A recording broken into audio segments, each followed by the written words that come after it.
También, viendo algunas propiedades de los taninos, habíamos visto que son moléculas solubles en agua, son compuestos hidrosolubles y se caracterizan porque tienen forma más bien soluciones coloidales. Esa es una propiedad que tiene. Bueno, ¿qué más habíamos visto? Ya hemos visto esta parte, todo esto. Y también habíamos visto las propiedades físico-químicas de precipitar proteínas, ser solubles en agua, etcétera. Luego hemos hecho también los ejercicios. También recuerden que una propiedad muy importante que tienen los taninos es que al ser compuestos fenólicos tienen propiedades antioxidantes, es decir, van a eliminar los radicales libres. Entonces, ahora vamos a ver algunas drogas con taninos. Habíamos quedado acá. Dentro de las drogas que tienen con taninos, nosotros tenemos a las agallas de roble, tenemos a las hojas de amamelis, la raíz de ratania, el catecú y la corteza de granada, ¿no? Todos conocemos la granada, que es un fruto muy conocido en nuestro medio. Entonces vamos a comenzar con la primera droga como representante de drogas con taninos. Hay muchas más, desde lo más simple, el té, la canela, el cacao, el café, son entonces ricos también en taninos, ¿ok? Bien, ¿se acuerdan que les he hablado de la tara? La tara de Cisalpina espinosa también es muy rica en taninos. Bueno, dentro de la primera droga hablamos de las agallas de roble. Cuando hablamos en botánica, hablamos de agallas, nos referimos a unos tumores de plantas. Tal vez en los árboles viejos ustedes han visto, siempre se forman tumores cerca de las raíces y eso se produce por una bacteria que infecta la planta y tiene la capacidad de producir tumores. Entonces, una agalla es sinónimo de tumor. Entonces, ¿qué son estas agallas de roble? Son tumores formados en las ramas del árbol de roble, que tiene el nombre científico de Quercus infectoria, de la familia Fagaceae. ¿Cómo se forma este tumor, ¿no? Que parece un fruto, pero es un tumor? Bueno, lo que ocurre es lo siguiente, es a causa de unos insectos del género Cynips, quienes depositan sus huevos en las ramas, ¿ya? El momento que comienzan a formarse las larvas, hacen que cambie todo el metabolismo alrededor de las larvas.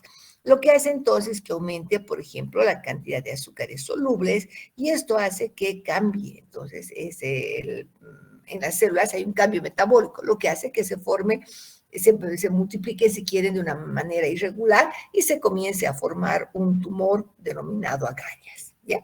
Entonces, pero qué es lo interesante, que estas agallas de roble son ricas en taninos. Bueno, ¿qué tipo de taninos tiene? Tenemos de 50 a 70% de taninos hidrolizables, es lo que va a tener principalmente taninos elágicos y taninos gálicos, ¿no? También va a tener ácido gálico y ácido elágico. Entonces, muy importante porque se dice que es la fuente principal del ácido tánico, que es considerado un principio activo, digamos, oficinal, ¿no? Que se utiliza como control de los taninos, ¿no? Muy bien. Ahora, ¿qué propiedades qué propiedades tienen estas agallas de roble? Es decir, los taninos obtenidos de las agallas de roble se utiliza para el curtido de los cueros, para tintes, porque siempre hemos visto que va a dar colores oscuros, especialmente si se mezcla con cloruro férrico. El ácido tánico, que es este componente muy utilizado como tanino oficinal, el ácido tánico, también tiene propiedades astringentes, es decir, para las diarreas, tiene propiedades antisépticas, se utiliza mucho en preparados para hacer gárgaras, lavados bucales, por ejemplo, y también es antiséptico, antiséptico es una actividad antibacteriana y antifúngica, ¿ok? Bueno, otra droga conocida es amamelis, las hojas de amamelis virginiana, que se obtiene de la planta de la planta de Amamelis virginiana de la familia Amamelidaceae. Esta planta, pues, es originaria de la zona de Virginia, por eso se llama Amamelis virginiana, de la zona de Virginia en Estados Unidos y también se la encuentra en Canadá. Bueno, ¿cuáles son los componentes de esta hoja? Estas hojas son ricas en en los dos grupos de taninos, es decir, tiene galitaninos o taninos hidrolizables, como elagitaninos, galitaninos. Y también va a tener el otro grupo, es decir, va a tener proantocianidinas. Las proantocianidinas corresponden al grupo de los taninos condensados, ¿no? También tiene esencias y otros principios amargos, ¿no? Entonces tiene un olor aromático agradable. Estas hojas de amamelí se utilizan por sus propiedades astringentes y hemostáticas, es decir, también sirve para evitar los sangrados. También en lociones para las quemaduras provocadas por el sol, por ejemplo. También se ha visto que se utiliza en algunas formas farmacéuticas, formas galénicas, para las hemorroides. ¿Por qué? Porque los taninos, habíamos visto anteriormente en propiedades farmacológicas, son vasoconstrictores superficiales, ¿no? Al ser vasoconstrictores, entonces van a evitar también, van a contribuir a que eviten la dilatación entonces de las venas que ocurren en el caso de las hemorroides, ¿ok? Muy bien, esas son propiedades entonces de Amamelis virginiana. Por otra parte, vamos a hablar de una planta muy interesante que se llama Ratania del Perú.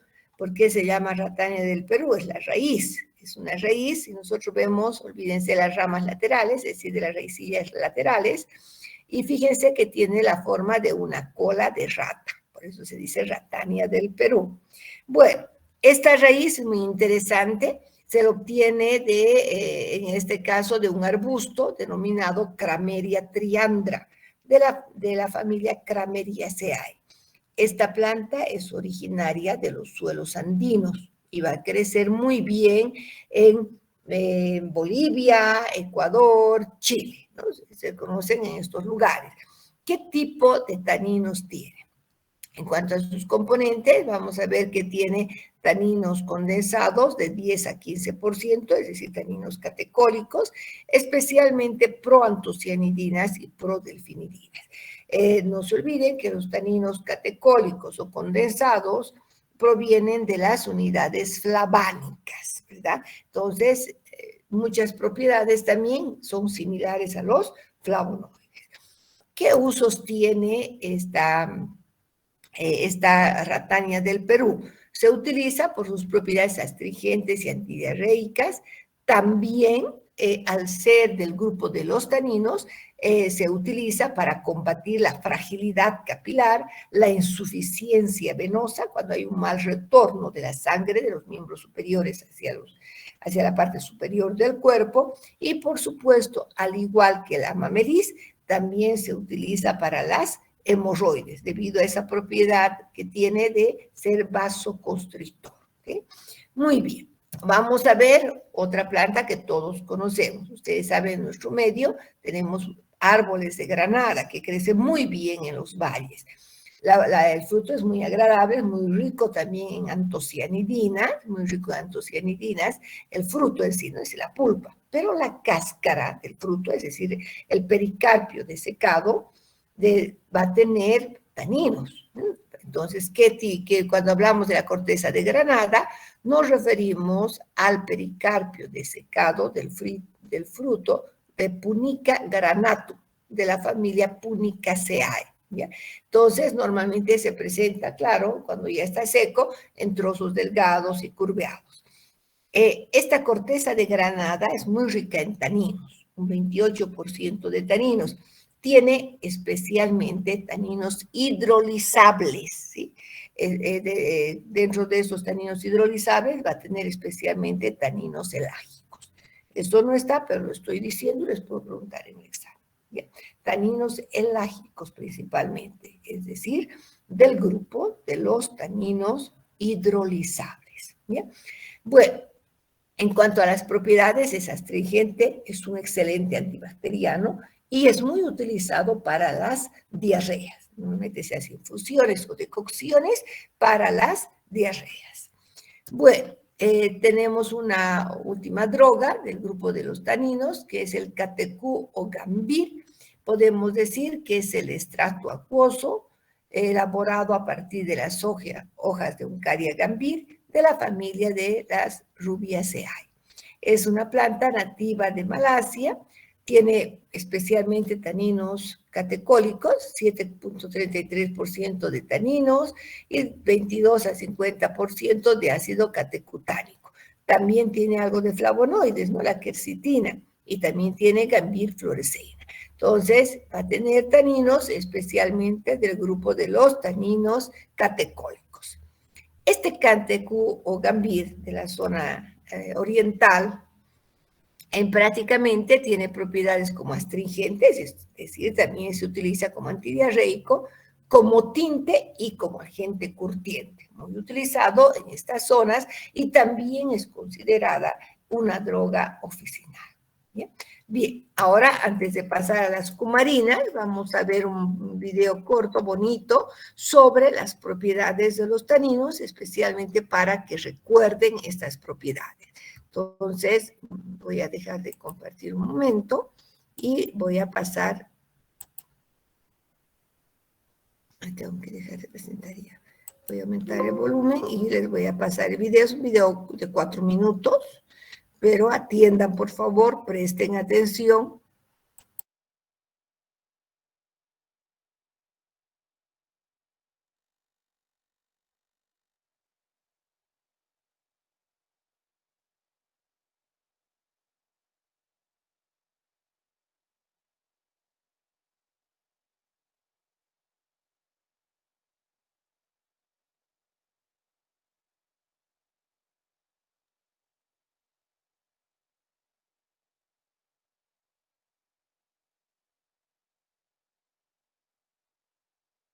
Beneficios de los taninos para la salud. Antioxidantes naturales. Los taninos son compuestos que encontramos en el vino, café, chocolate, té verde y en muchas frutas. Descubre cuáles son sus propiedades más importantes y qué beneficios aportan. Los taninos son sustancias que encontramos principalmente en el té, el café y en algunas legumbres y frutas. Además, también los encontramos en el vino, convirtiéndose así en uno de los ingredientes principales a los que esta bebida debe aparentemente sus beneficios, aunque, como es evidente, ninguna bebida alcohólica es saludable aun cuando aporte antioxidantes naturales o cualquier otra propiedad beneficiosa para la salud. Los taninos contienen principalmente ácido tánico, el cual brinda el sabor amargo tan característico de estos alimentos. Pero, ¿cuáles son los beneficios de los taninos para la salud de las personas que consumen alimentos ricos en ellos? ¿Qué son los taninos? Podríamos definir a los taninos como unos compuestos fenólicos hidrosolubles, que poseen un sabor ciertamente amargo y áspero. Se dividen en hidrosolubles y condensados. Los encontramos sobre todo en cortezas, hojas y raíces de plantas y frutos.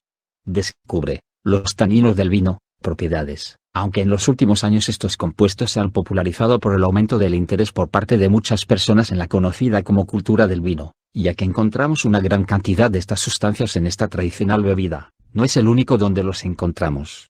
De hecho, como te comentábamos anteriormente, ¿sabías que también encontramos taninos en el té verde o en el café? Pero, especialmente y como veremos los encontramos en muchas frutas como las uvas, granadas, nísperos o los membrillos, y también en las legumbres. ¿Dónde encontramos taninos? Básicamente podríamos decir que encontramos taninos en alimentos con sabor amargo y áspero, fundamentalmente porque estos compuestos son los que le aportan a estos alimentos y bebidas esta reconocida cualidad organoléptica. ¿Y en qué alimentos o bebidas podemos entonces encontrar taninos?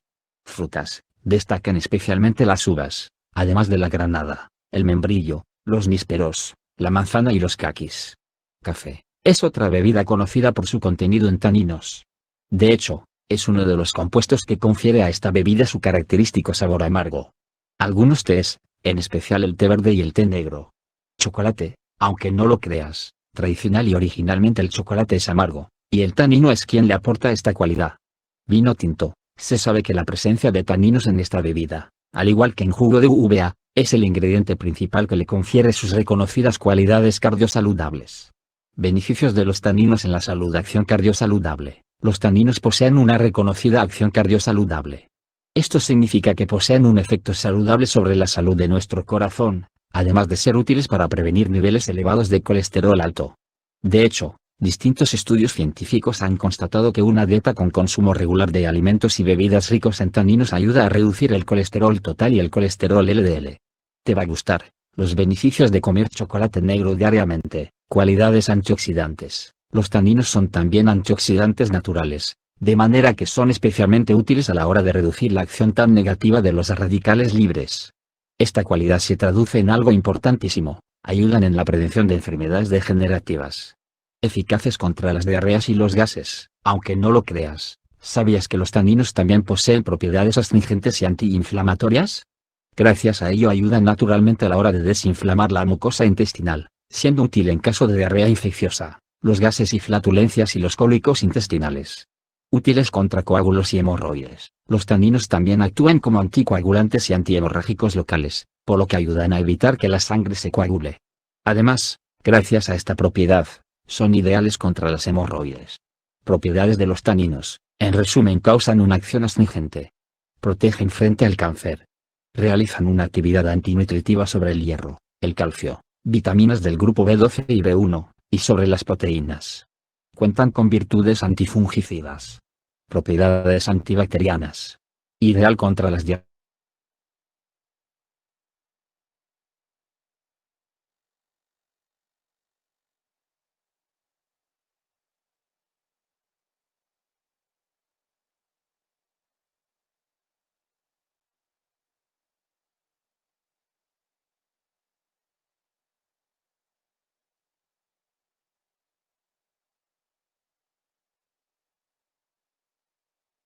Bien, como han podido ver, es un video muy bonito que nos habla especialmente de todas las propiedades y bondades que tienen estos compuestos, estas drogas más bien que tienen taninos y que podemos encontrar en muchos otros productos, ¿no? En el té, en el café, en el cacao, ya hemos hablado de la granada, en las uvas rojas podemos encontrar también taninos, ¿no? Hay muchas plantas que tienen taninos, las mismas hojas de eucalipto, por ejemplo, tienen taninos, las vainas de la tara, de Cisalpina espinosa, que es una leguminosa.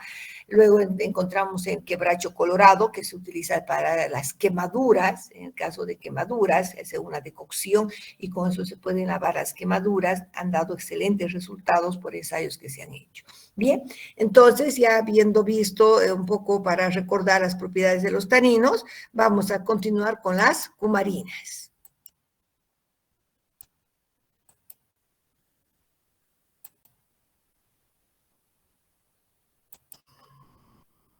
Bien, esta es una parte complementaria del tema, y vamos a hablar entonces de las cumarinas. Cumarinas y los heterócidos, vamos a decir que químicamente pues son compuestos que derivan de las benzoalfapironas, y tenemos aquí alfapironas que son unas lactonas en realidad, ¿no? Tenemos cumarinas, esculetina, umbeliferona y escopoletina.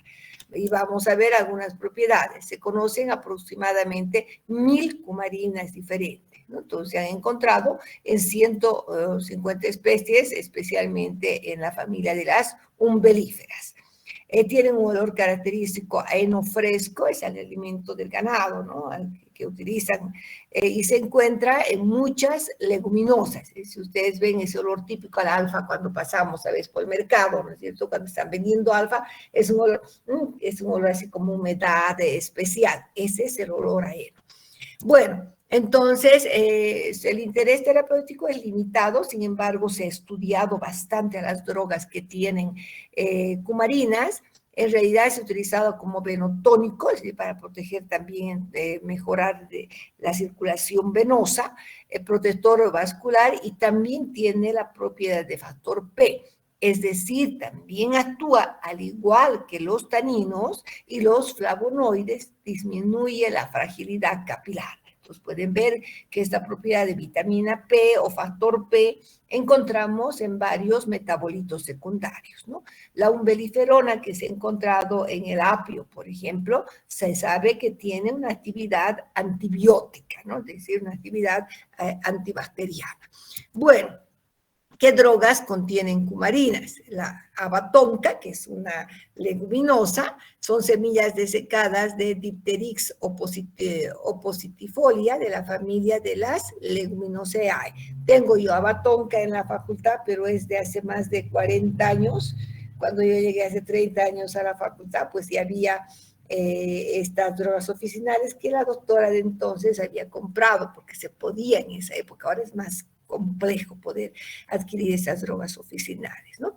Normalmente los frutos se recolectan maduros, ya que corresponde a una vaina, como toda leguminosa el fruto, y tiene de 1 a 3% de cumarinas, 25% de grasa. Esta batonca especialmente lo utilizan para aromatizar el tabaco y también en la perfumería. Bueno, otra planta tal vez más conocida, todos conocemos el apio, conocemos también los frutos del apio. Entonces, cuando hablamos de esta droga, nos referimos al fruto del apio, que son los frutos desecados de Apium graveolens de la familia Umbelliferae. En su composición tiene 2 a 3% de esencia, es muy aromático el apio, ¿verdad? Tiene varias cumarinas, furanocumarinas y heterócidos cumarínicos. Estas cumarinas, pues, tienen esa propiedad, van a tener esa propiedad antibiótica, pero también se ha encontrado muy buenas propiedades antiinflamatorias. Incluso recomiendan el apio porque estas umbelíferas, además de encontrarse en el fruto, también se va a encontrar en el tallo. Se hacen muchos preparados para mejorar los dolores reumáticos. ¿Pero por qué? Porque tiene propiedades antiinflamatorias también, ¿no? Por eso se utiliza para el reumatismo. Bueno, también tenemos la hoja y raíz de angélica, ¿no? Hoja y raíz de angélica, el nombre del científico de esa planta es Angélica archangélica, también de la misma familia que el apio, de la familia de las umbelíferas. Entonces, la composición tiene furanocumarinas y heterócidos como angelicina y arcangelicina, así acordarse de ángel y arcángel, ¿no? Angelicina y arcangelicina.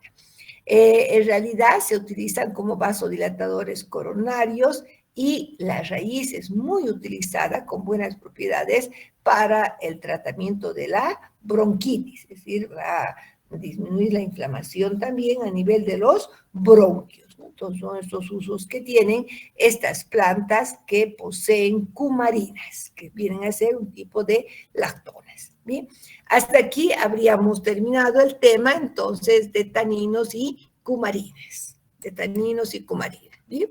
Vamos, antes de pasar al tema de ésteres, grasas y aceites fijos, vamos a ver si tienen ustedes alguna duda, alguna pregunta sobre este tema. Les escucho, por favor, o pueden escribir también.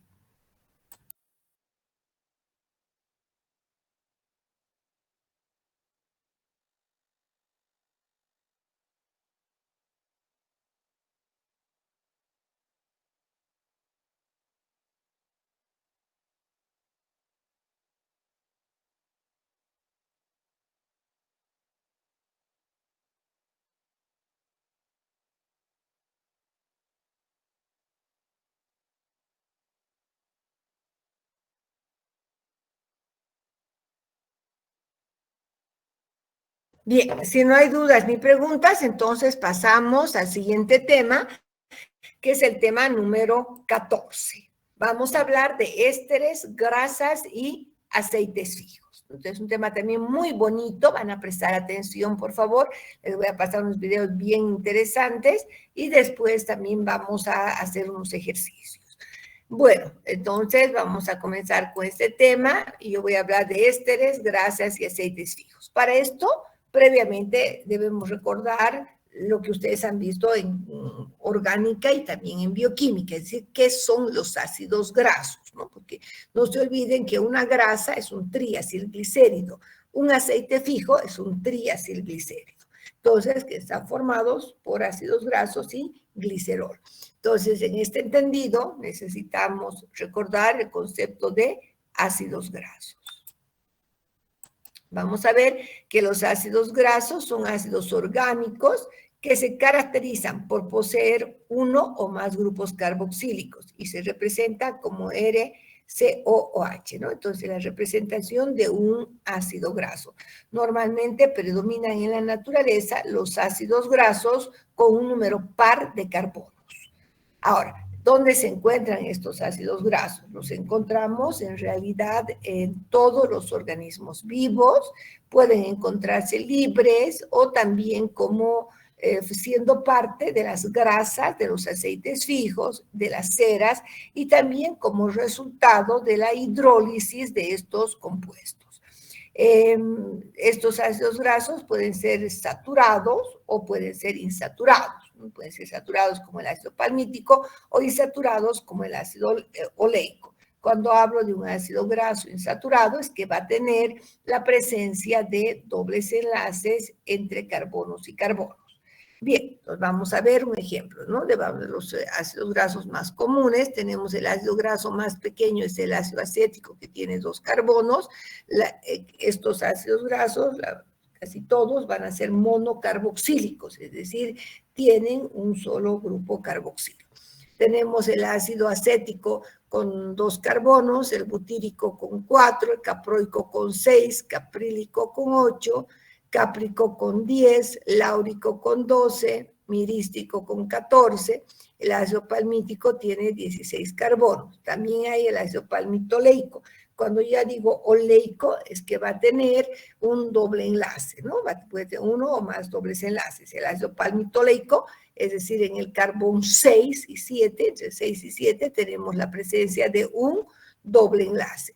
El ácido esteárico de 18 carbonos, que va a tener un doble, el ácido esteárico de 18 carbonos. El ácido oleico ya va a ser también de 18 carbonos, pero con un doble enlace en el carbón 9, ¿no? Luego tenemos el ácido linoleico, el ácido linoleico también, el ácido alfa-linoleico y tenemos el ácido araquidónico. Hasta aquí serían los más importantes, ¿no? Entonces podemos ver, los insaturados van a tener presencia de dobles enlaces y los saturados no tienen dobles enlaces. Esto es importante porque cuando un triacilglicérido está formado por ácidos grasos insaturados, puede ser líquido a la temperatura ambiente.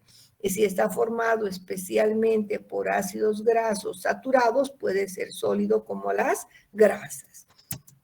Bien, también tenemos los ácidos aromáticos. Estos ácidos aromáticos, que son ácidos orgánicos también aromáticos, todos se caracterizan porque van a tener un anillo aromático. Ejemplo de los ácidos aromáticos, tenemos el ácido benzoico, el ácido gálico, el ácido elágico y el ácido cinámico, ¿no? Que son entonces compuestos aromáticos. Bien. Ahora, ¿qué son los ésteres? ¿No? Entonces, vamos a los ésteres.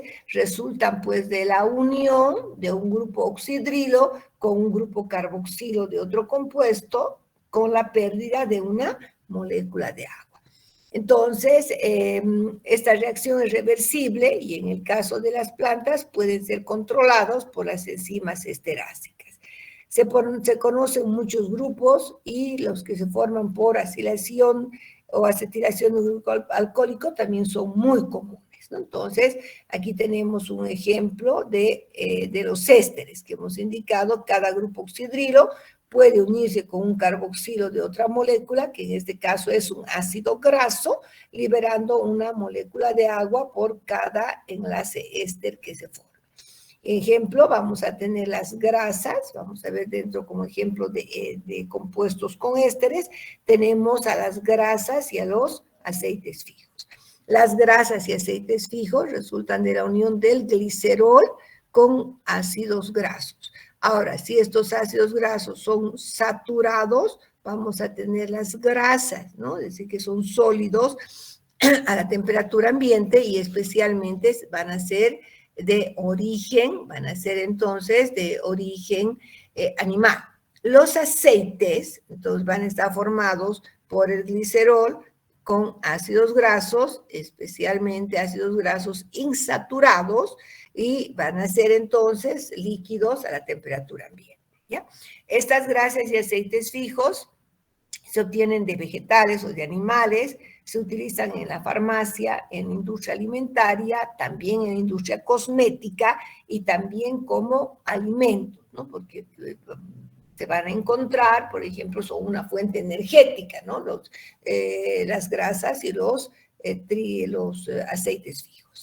Bueno, también vamos a hablar de las ceras. Las ceras también son ésteres, pero es un poco diferente, porque son mucho más sólidos y las ceras van a estar formadas por alcoholes, generalmente monoalcoholes, es decir, que van a tener un solo grupo oxidrílico o un solo grupo oxidrilo, como el alcohol cetílico, y pueden unirse a un ácido graso, ¿no? A un solo ácido graso, ya que va a tener un solo grupo oxidrilo. Como el ácido palmítico, un ejemplo de cera, tenemos el palmitato de cetilo. ¿Dónde encontramos? Los vamos a encontrar, por ejemplo, cubriendo los frutos, en las manzanas, en algunas peras, en hojas. Si cuanto más brillosa sea la hoja, quiere decir que tiene más cera que está cubriendo. Entonces, en la naturaleza, estas ceras son protectores normalmente de algunos órganos vegetales. También hay cera de origen animal, como la cera que producen las abejas. Las ceras son muy utilizadas, especialmente en lo que viene a ser algunas formulaciones cosméticas y también galénicas. Bueno, ¿qué ensayos químicos se pueden realizar para las grasas y aceites fijos? Se puede determinar el índice de ácido, el índice de saponificación, índice de ácido y el índice de saponificación. ¿Qué entendemos por el índice de ácido? Nos referimos a los miligramos de hidróxido de potasio necesarios para neutralizar los ácidos libres de 1 gramo de aceite o de grasa. En este caso es muy fácil el procedimiento. Lo que se hace es titular prácticamente, supongamos 1 o 2 gramos de aceite, se titula con hidróxido de potasio de una concentración conocida, que puede ser 0,1, 0,5, normal, se titula, bueno, en presencia de fenolftaleína, hasta que nos dé un color rosado. Y luego haciendo cálculos, que enseguida vamos a ver un ejercicio, podemos determinar los miligramos de KOH. En el caso del índice de saponificación es un método un poquito diferente, pero ¿qué es lo que nos determina? Los miligramos de hidróxido de potasio necesarios para neutralizar los ácidos libres, pero también para hidrolizar los ésteres presentes en las grasas o aceites fijos. O sea, nos determina el total, ¿ya? Ahora, el índice de éster es la diferencia entre el índice de saponificación y el índice de ácido. Prácticamente, si yo tengo el índice de ácido y tengo el índice de éster, por diferencia voy a obtener el índice de este. Índice de saponificación menos índice de ácido me va a dar el índice de este. Bueno, luego tenemos el índice de yodo, que es una medida de la insaturación de un aceite. También cuando hacemos un control de calidad de estas grasas y aceites fijos, puedo determinar el índice de fusión en el caso de las grasas, puedo determinar el punto de congelación en el caso de los aceites, puedo determinar la densidad con un pignómetro y puedo también ver el índice de refracción. Cada aceite especialmente va a tener un determinado índice de refracción que también es una medida del control de calidad. Bien, antes de pasar a ver los cálculos, vamos a ver un video para ver cómo se determina el índice de saturación, es decir, el índice de saponificación. Espérenme, por favor. Vamos a ver, ahí les muestro un video muy bonito.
El objetivo de esta práctica es determinar el índice de saponificación de diferentes grasas y aceites naturales.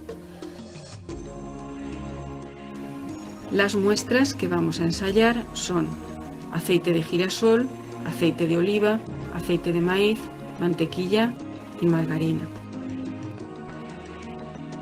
El material que necesitamos es un matraz de fondo redondo de 100 mililitros, pipeta de 10 mililitros, placa calefactora, baño de agua, refrigerantes de camisa, cuentagotas, bureta de 25 mililitros, 2 vasos de precipitados de 100 mililitros, espátula y también una balanza granataria.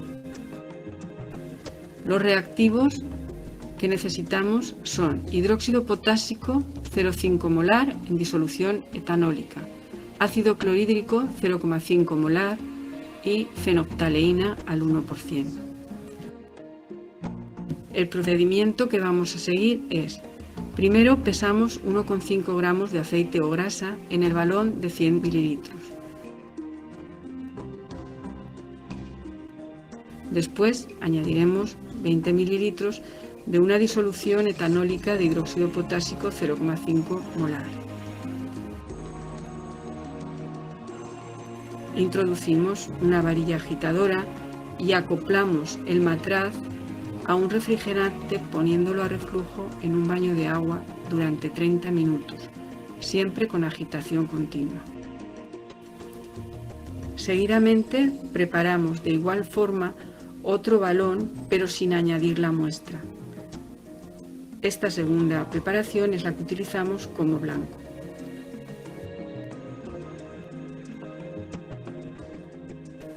Pasado el tiempo de reacción, se enfrían los balones, como podéis observar en este vídeo. Más tarde se añaden 2 mililitros de agua destilada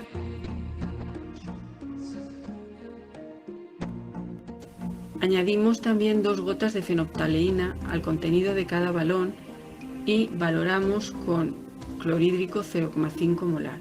Para ello llenamos la bureta con el ácido clorhídrico, después abrimos la bureta y vamos dejándolo caer sobre el balón poco a poco. El final de la valoración será cuando se produzca el viraje de rosa intenso a incoloro.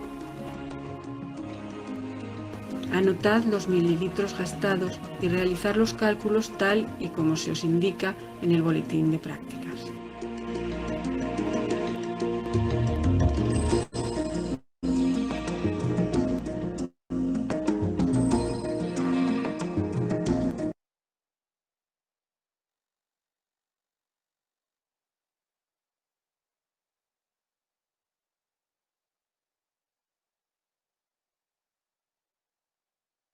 Como han podido ver, qué bonito procedimiento, ¿no es cierto? Bien sencillo, interesante.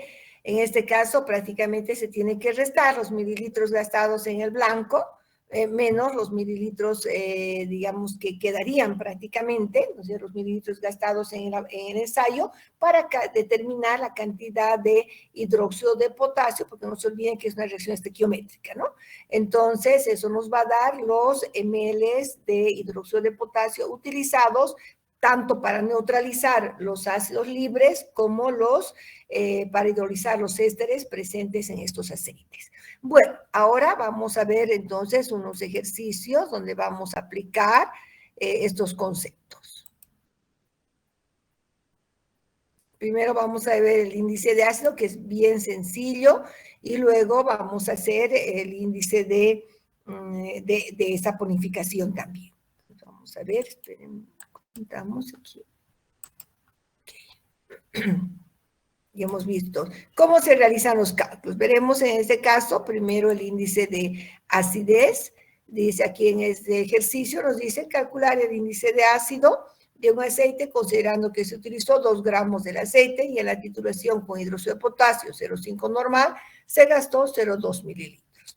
Los datos que tengo, la masa, estamos utilizando 2 gramos de aceite, la cantidad de hidróxido de potasio de una concentración 0,5 normal, no se olviden que debe ser una solución etanólica, se ha gastado 0,2 mililitros y nos piden calcular el índice de acidez. Para esto yo voy a utilizar un factor de conversión.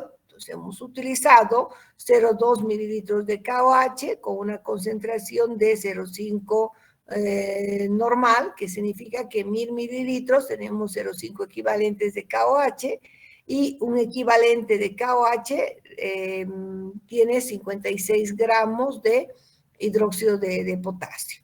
1 gramo de hidróxido de potasio tiene 1000 miligramos, porque no se olviden que tengo que expresar mi resultado en miligramos. La definición del índice de acidez es miligramos de KOH utilizados, ¿no?, para neutralizar los ácidos libres de 1 gramo de aceite. Entonces, nosotros habíamos utilizado 2 gramos. Estos 5.6 miligramos de KOH son para 2 gramos de aceite, para 1 gramo X. Y esto nos va a dar 2.8 miligramos de KOH. Es decir, que nosotros requerimos 2.8 miligramos de hidróxido de potasio para neutralizar los ácidos libres de 1 gramo de aceite. Y esto es igual al índice de acidez.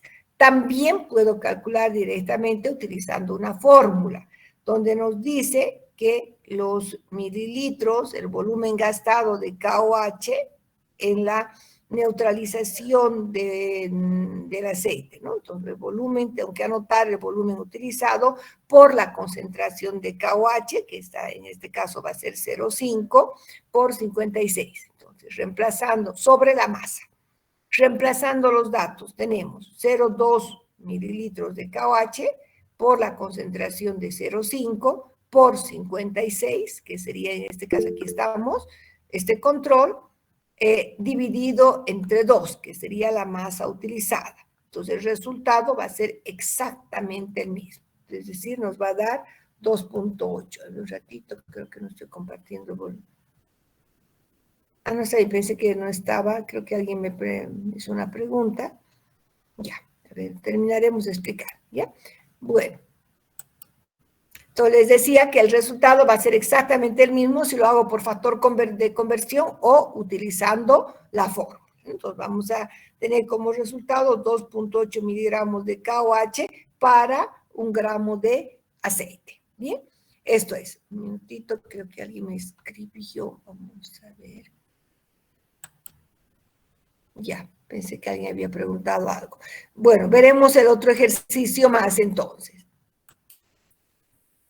Ese otro ejercicio, que esto sería solamente para el índice de acidez. Pero ya con esa metodología que hemos visto, nosotros podemos determinar el índice también de saponificación. Pero necesito, para sacar el índice de Ester, necesito haber determinado también por titulación directa el índice de acidez. Bueno, ahora, en este segundo ejercicio, nosotros vamos a tener 3 incisos. El inciso A, que nos dice calcular el índice de acidez para un aceite, considerando que se utilizó 3 gramos de aceite. En la titulación se gastó 0,5 mililitros de KOH, 0,1 normal. En el segundo inciso nos dice calcular el índice de saponificación. En la determinación se utilizó 2 gramos de aceite y se gastó, y haciendo las diferencias, ¿verdad?, 1,5 mililitros de KOH, 0,1 normal. Luego tenemos el inciso C, que se refiere al índice de Ester, ¿no? Al índice de Ester. Recuerden que el índice de Ester no es nada más que la diferencia entre el índice de saponificación y el índice de acidez. Por lo tanto, vamos a calcular primero el índice de acidez directamente aplicando la fórmula. Yo tengo 3 gramos en este caso del aceite. Tenemos la concentración es 0,1 normal y la cantidad de KOH utilizado es 0,5. Entonces vamos a reemplazar los datos. Tenemos la fórmula y tenemos 0,5 mililitros de KOH por la concentración 0,1 por el factor 56 dividido entre 3, que sería la masa del aceite. Por lo tanto, nos da un índice de acidez de 0,933 miligramos de KOH por gramo de aceite. Para el inciso B, tenemos los datos, ¿verdad? nos dice que hemos utilizado 2 gramos de aceite y que hemos gastado en la titulación, se ha gastado en total, entonces 1,5 mililitros de KOH de una concentración de 0,1 normal. Esto se ha gastado en la hidrólisis de los enlaces éster y también en el índice de acidez, en el total, ¿no? Bueno, este índice de saponificación lo calculamos con la misma fórmula. Volumen de KOH, que va a ser 1,5, por la concentración del KOH, en este caso 0,1, aquí está la concentración, por el factor 56, la masa utilizada en este caso es de 2 gramos. Haciendo los cálculos, reemplazando, tenemos 4.2 miligramos de KOH utilizados para neutralizar los ácidos libres e hidrolizar los ésteres de 1 gramo de aceite. Bien, ya tengo el índice ya tenemos el índice de saponificación y el índice de acidez. El índice de éster, para el inciso C, lo voy a calcular directamente por diferencia, ¿no? Entonces tenemos el índice de saponificación es 4.2, el índice de acidez es 0,933. Haciendo el cálculo, restando 4.2 menos 0.93, tenemos 3.27 miligramos de KOH necesarios para hidrolizar los enlaces éster de 1 gramo de aceite, ¿no? Fíjense que es un cálculo muy, muy sencillo. Entonces, ustedes van a hacer un ejercicio para practicar. Les voy a dar en este momento, espérenme un segundito porque tengo que bajar el volumen.